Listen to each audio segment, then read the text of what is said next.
has a question for the car companies that you just mentioned. Here's the question. Gabrielle says, how will car industry become exponential aside from the movement when the shift to electrification occurs? Don't you think it's ahead of its time, given battery technology and the fact that emerging markets rely on coal? But more importantly, renewables are largely unscalable and unreliable. Okay, the issue is you're looking at the current state. If you look at all exponential trends, they do this and then this. The idea is you've got to be early in that stage and then ready when it goes. So always at this phase, you don't see the exponentiality, and it's always racked with fear and doubt. But we know that it's going to get there because it's driven by mandate and money.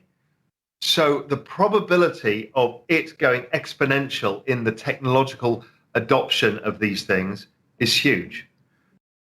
What does that mean for car companies? Well, it means that any delivery in the world can be delivered by an autonomous vehicle.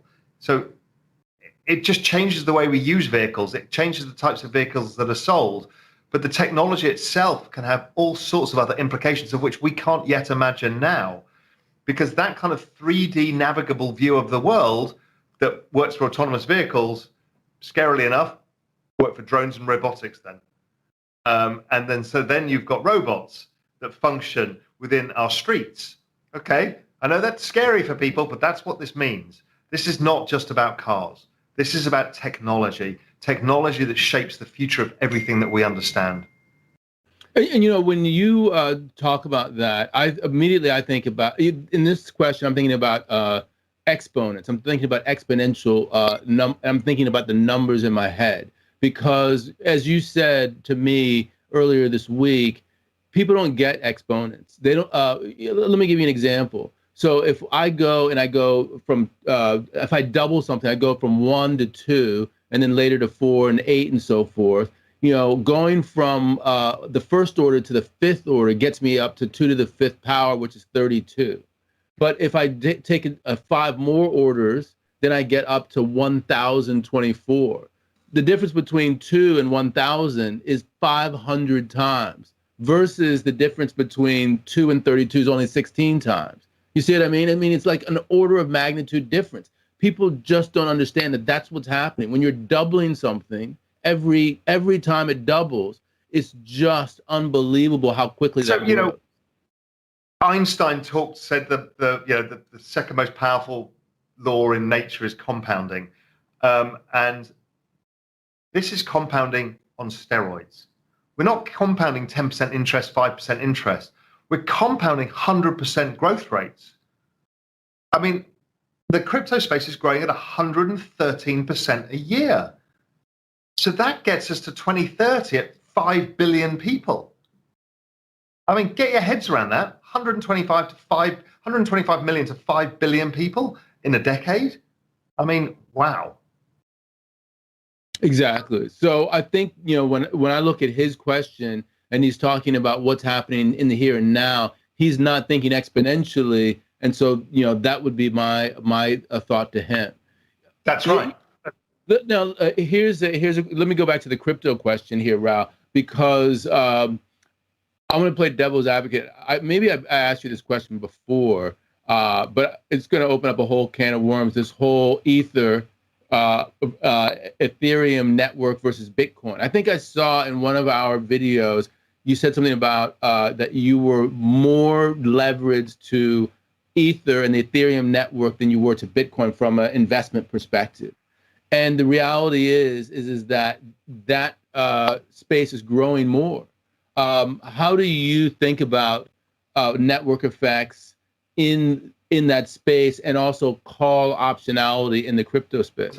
So my current allocation, because I know everybody asks, I'm now currently about 25% Bitcoin, 55% Ethereum, and 20% other tokens. Why is Ethereum my bigger bet right now at this point in the cycle? It's because it is seeing different network effects. So it's got the network effect of investors, so people piling in. There's the network effect of developers working on the space, which dwarfs any of the other spaces in crypto. And then there's the network effect of the applications being built on, like DeFi and NFTs. So you've got this holy trinity of things happening. And then on top of it, you've got this change to ETH 2.0, which basically massively reduces the supply because they're burning ETH. So what happens is it becomes a scarcer asset. So then you've got a super scarce asset that is in massive demand from investors, from applications, and from developers. The other problem with ETH has been the high fees, and that remains the thing, the gas fees. But within the part of the transition to ETH 2.0 is this move to proof of stake and how this may lower the gas fees significantly and free up the network. And people are then building layer 2 solutions across it to make sure that we can get around this. So all I see is this giant sucking sound of talent into the Ethereum space right now. That means that it is growing faster, and it's playing out in the price of Ethereum versus Bitcoin. So it's kind of double. It's up. So Ethereum's currently up. If I look today on my Bloomberg screen here, Ethereum's up 450% this year. Bitcoin's up 75%. I mean, that couldn't be starker. And also now with the FUD narrative, the fear, uncertainty, and doubt narrative of Elon Musk and the greenness of Bitcoin, which I'll come on to. I've got my own theories on that.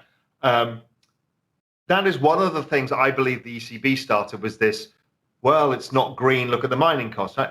If we looked at everybody's kettle use across the world, it's probably more than that of the whole of the electricity of Norway. I mean, people it's because they've sliced it this way that it makes it look bad. I think it's the ECB trying to slow institutional adoption by pushing the ESG mandate back at these people, saying, hey, you've got a mandate here, and this doesn't fit into your mandate very well. And that slows adoption. I get why they're doing it. Problem is that creeps into Ethereum, which has a much lower energy input.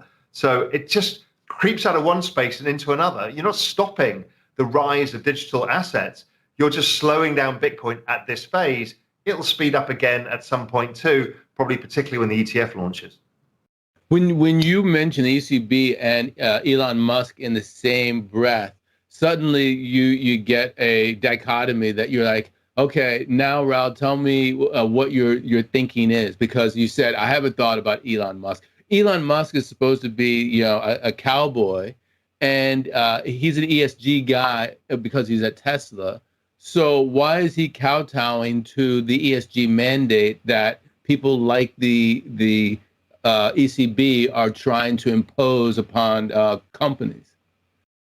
Firstly, I know the comment section is like, yeah, but Elon Musk, they fill up the cars with electricity and that's built on coal power. We understand it's not a perfect world. So let's assume that Tesla is relatively green compared to other car companies. That's all you need to assume. But we also know that his profitability or his ability to run that business has been based on subsidies, because that is how governments are driving green innovation, is they've used subsidies until these things catch their own traction, and then they're able to lower the cost of production and everything works out. There is a new initiative coming from Biden, which is a new kind of carbon system, and Tesla have applied to be one of the 6 participants in that. So it makes a nice statement if you say, well, actually, we're not going to accept Bitcoin because, greenness. Okay, that helps them set up for this new system that he wants to be part of, because obviously they are one of the least pollutant industries in America right now. So he will get a lion's share of the better credit. So that itself could be a cynical lens. Additionally, the cynical lens is he's also been pumping Dogecoin. And people are like, what the hell is this about? And yes, it's a meme. Yes, it's the crypto of the people. Yes, it's kind of stupid. But I've mentioned this before on this show but also it's starting to create network effects that a lot of people own it. So if you can now create use cases, well, then it's something interesting. Now, Mark Cuban was the first to see this, and he said, yeah, you could buy Dallas Mavs stuff with Dogecoin because it's the coin of the people. So it was kind of done as fun, but it's exchangeable, so why not? Now, my guess is Tesla are going to accept it for payments, and they might even use it for Internet of Things streaming payments and stuff like that. Because basically Elon, bit of a megalomaniac, fancies conquering Mars, would quite like his own currency.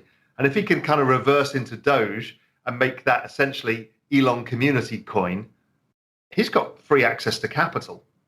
It's an astonishing thought, but that's potentially what's at play here. I could be wildly wrong, and it's all a joke. But I just join a few dots, and you can get to something interesting. And I've been talking about this for a while, that I wasn't going to shake off Doge, because once you attract that many people into the ecosystem, it becomes attractive for people to do something with it.